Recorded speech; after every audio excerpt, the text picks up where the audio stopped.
എറണാകുളോ? എന്റെ കർത്താവേ, അതെന്റെ സൂസിയുടെ നാടല്ലയോ? സൂസിയോ? അതാരാ സാർ? എന്റെ വോയിഫ്. ആഹാ. ഡാർലിംഗ് എപ്പോഴും പറയും, അച്ചായോ കഴിക്കുവാണെങ്കിൽ 5 സ്റ്റാർ ഹോട്ടലിലെ പായസം കഴിക്കണമെന്ന്. സാറിന്റെ വൈഫ് 5 സ്റ്റാർ ഹോട്ടലിലാണോ വർക്ക് ചെയ്യുന്നത്? എടോ, അവള് സാധാരണ ബ്രേക്ക്ഫാസ്റ്റ് കഴിക്കാൻ പോകുന്നത് പോലെ ഒരു 5 സ്റ്റാറില, ലഞ്ച് മറ്റൊരു 5 സ്റ്റാറിൽ, ഡിന്നർ ഒരു 5 സ്റ്റാറിൽ. എന്തിനാ അവള് രാത്രി ഉറങ്ങാൻ പോകുന്നത് പോലെ ഏതെങ്കിലും ഒരു 5 സ്റ്റാറിലാ? അപ്പൊ സാറിന് ജോലി? എനിക്ക് എന്നാത്തിനാടോ ജോലി? അവളങ്ങ് ഫോറിനില്ലല്ലോ. I am Gopalakrishnan. Gopalakrishnan. Gopalakrishnan. Gopalakrishnan. You go, man.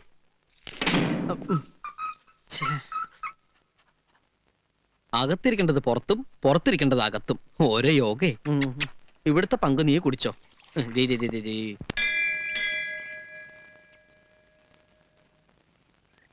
Good morning sir. ആ, ഇതാര്? ഒരുപാട് നാളായല്ലോ കണ്ടിട്ട്. സുഖല്ലേ? കുഴപ്പമില്ല സാർ. സാറിനെ കാണാൻ വേണ്ടി ഞങ്ങൾ വീട്ടിൽ വന്നിരുന്നു. അപ്പൊ അമ്പലത്തിലേക്ക് പോന്നു അറിഞ്ഞു. എന്താ കാര്യം? എന്റെ സുഹൃത്താ. നമസ്കാരം. ആ ശിവരാമ സാറിനെ കൊണ്ട് അവനൊരു കാര്യം സാധിക്കാനുണ്ടായിരുന്നു. എനിക്ക് ആളെ അറിയാന്നല്ലാതെ നേരിട്ട് പരിചയമില്ല. സാർ ഒരു ലെറ്റർ തരികയാണെങ്കിൽ. അയ്യോ, ഞാനും നിന്നെ വീട്ടിൽ പോവില്ലല്ലോ. ഒരു കാര്യം ചെയ്യാം, ആ ജിമ്മ് വിജയനെ വിളിച്ച് പറയാം.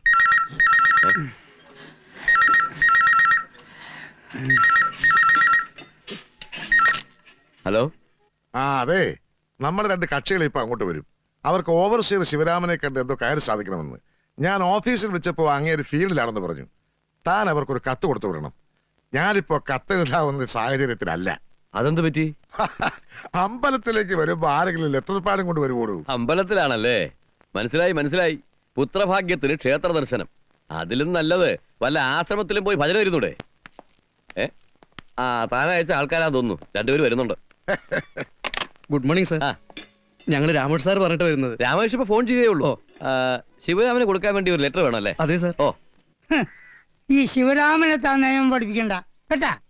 4 ഇഞ്ച് GE മെറ്റൽ പൈപ്പിന്റെ സ്ഥാനത്ത് ഈ 2 ഇഞ്ച് PVC ഇട്ട് ഞാൻ സർട്ടിഫൈ എന്ന് വിചാരിച്ചോ? അങ്ങനെ സർക്കാരിനെ പറ്റി എന്നെ നോക്കണ്ട.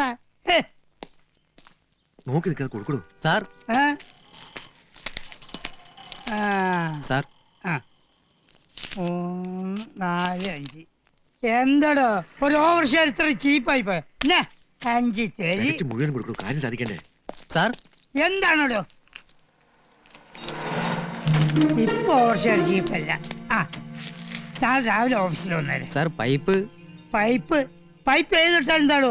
നിങ്ങൾക്ക് വെള്ളം കിട്ടിയാ പോലെ. കൈക്കൂലി കൃത്യം കണക്ക് പറഞ്ഞു വാങ്ങിച്ചാ പിന്നെ പുള്ളിയുടെ ഒരേ ഒരു ലക്ഷ്യം തണ്ണിയാ. Good evening sir. 5 മണിക്ക് ശേഷം ഞാൻ ഓഫീസ് കാര്യങ്ങളൊന്നും ചർച്ച ചെയ്യാറില്ല. നാളെ 11 മണിക്ക് ഓഫീസിൽ വരും. ഇത് വിജയൻ സാർ വന്നു കേട്ടോ സാർ. വിജയൻ സാറോ? അതെ.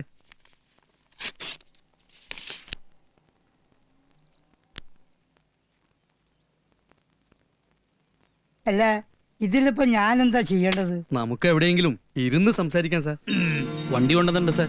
അതെയാ? ഒരു ഡ്രൈവറെ, എനിക്ക് അത്യാവശ്യം ജോലിയുണ്ട്, നീ പോയിക്കോ. ഇരുന്ന് സംസാരിക്കാൻ പറ്റിയ സ്ഥലം ഇത് തന്നെയാ.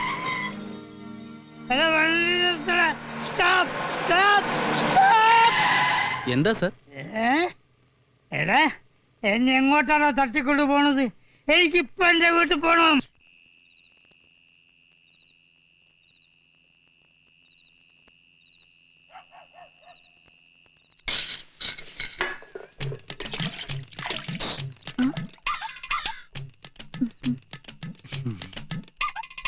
കേറി വാ. ഒരു സാധനം തരട്ടെ.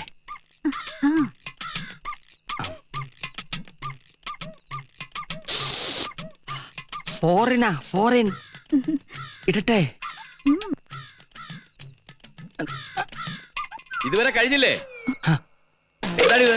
എനിക്കറിയില്ല. എന്താ നിനക്കറിയില്ല അല്ലേ? ഒരു സാധനം മേടിച്ച് വീട്ടിൽ വെക്കാൻ പറ്റില്ലല്ലോ. ഭാര്യ അകന്നിരിക്കുന്ന ഒരുത്തന്റെ പ്രയാസം അയക്കറിയില്ലല്ലോ. ഒന്നിനെയും വിശ്വസിക്കാൻ ഓ, പറ്റില്ല. ക്ലബ്ബിൽ പോവാൻ സമയായി.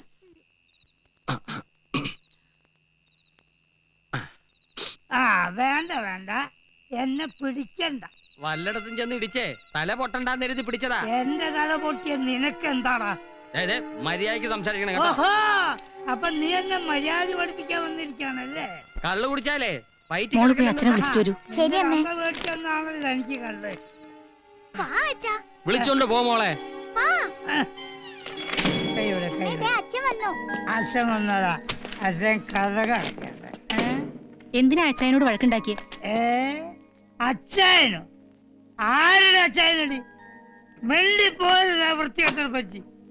ഭാര്യ അന്യനാട്ടിൽ കിടന്ന് നാണല്ലോ കുട്ടിയുടെ മുമ്പിൽ ഇങ്ങനെയൊക്കെ പറയാൻ. ഭാര്യ അന്യനാട്ടിൽ കിടന്ന് എങ്ങനെയോ കഷ്ടപ്പെട്ടുണ്ടാക്കുന്ന കാശുകൊണ്ട് ഷൈൻ ചെയ്ത് നടക്കുന്ന ചച്ച. എളി ആണുങ്ങളെ എന്നെ പോലെ അന്തസ്സായിട്ട് നടക്കണം. അയാൾ എങ്ങനെയാ? എന്താ ജോലി എന്ന് ചോദിച്ചാ എനിക്ക് എന്തോന്നിനാ ജോലി? അവളൊന്ന് പുറത്തല്ലയോ? ഒന്ന് നിർത്തുന്നുണ്ടോ? അടുത്ത വീട്ടിലെ കാളുള്ളതാ. രാവിലെ ജോലിക്ക് പോകുമ്പോ എന്ത് മാന്യനാ ആ ശിവരാമൻ സാറ്. സന്ധ്യയായ 4 കാലേ വന്ന് കേറും. സുമതയുടെ ഒരു ഗതികേട്. ചേട്ടനൊന്ന് ഉപദേശിച്ചൂടെ? എന്നിട്ട് വേണം അയാളുടെ വായിരിക്കുന്ന തെറി ഞാൻ കേൾക്കാൻ. ഇതൊക്കെ സ്വയം തീരുമാനിക്കേണ്ട കാര്യങ്ങളാ.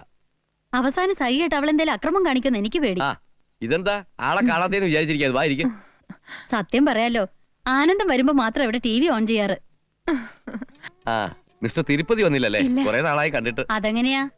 രാത്രി 12 മണിയെങ്കിലും ആവില്ലേ പുള്ളിക്കാരൻ വരാൻ? രാവിലെ 5 മണിക്ക് പോവുകയും ചെയ്യും. അല്ലേ ആനന്ദം? കുറെ നാളായി ഞാനും ചോദിക്കണമെന്ന് കരുതിയതാ. എന്തിനാ പുള്ളിക്കാരൻ ഇത്രയും ദൂരെ പോയി കച്ചവടം ചെയ്യണമെന്ന്? അതൊരു വാശിക്ക് വേണ്ടിയാ. എന്ത് വാശി? ചേട്ടന്റെ മൂത്തവരായി 4 ആണുങ്ങളാ ഉള്ളത്. എല്ലാവർക്കും കൂടി ഒരു പലചരക്കട ഉണ്ടായിരുന്നു. ചേട്ടന്റെ അച്ഛന്റെ മരണശേഷം സ്വത്തിനു വേണ്ടി തല്ലു തുടങ്ങി. ആരും വിട്ടുകൊടുത്തില്ല. അവസാനം ആ കട 5 ആയിട്ട് ഭാഗിച്ച് ഓരോരുത്തരും ഓരോ ഭാഗത്ത് കച്ചവടം തുടങ്ങി. അങ്ങനെയാണെങ്കിൽ അങ്ങേർക്ക് എപ്പോഴെങ്കിലും വരികയും പോവുകയും ചെയ്യാലോ. പക്ഷെ ചേട്ടാനിമാരുടെ തർക്കം ഇതുവരെ മാറിയിട്ടില്ല. ആരാണ് ആദ്യം കട തുറക്കുന്നത്, അവസാനം കടയടിക്കുന്നതിനുള്ള മത്സരത്തിലാണ് അവരിപ്പോഴും. ആ എനിക്ക് ഇതിൽ വലിയ താല്പര്യമൊന്നുമില്ല. നിങ്ങൾ കാണും. ഒരു കാര്യം ഞാൻ പറയാം.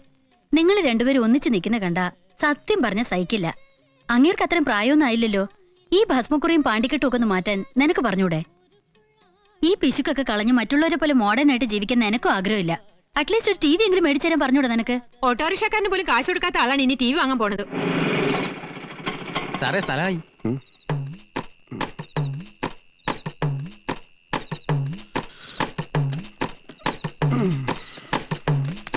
സാറേ പൈസ.